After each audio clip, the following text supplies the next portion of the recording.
Hi, we are now going to be looking at how we can extend the loop using continue and break statements.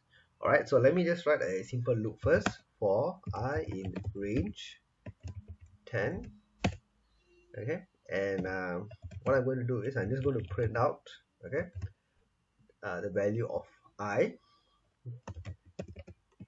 So the value of I equals here. Alright, so let's just run this code here, okay, and let's see what happens. Okay, so this is a normal loop. I run from 0 all the way to 9. Okay, let me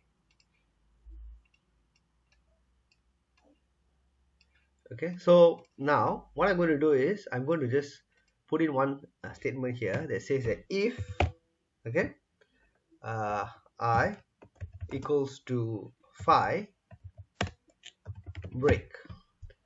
All right, now let's see what happens. Okay, so originally I had a simple code that a for loop with a print statement, and I had the loop to run from 0 all the way to less than 10, so 0 to 9. And now I'm just putting in this extra statement here. If I equals to 5, break. Okay, so let's see what happens. Now what has happened is I only print out from 0 to 4. Okay, so this gives you an idea what the break statement does. Okay, so when I have a break statement, it actually breaks, okay, or basically stops the execution of the loop and goes to the line right after the loop.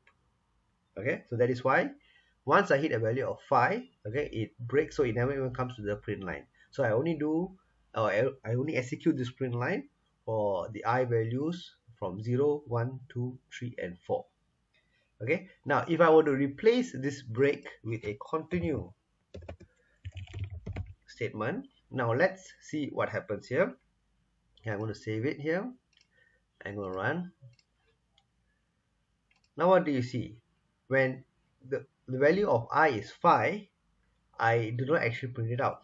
Okay, but I actually carry on with the next few iterations of the loop based on the actual for statement here.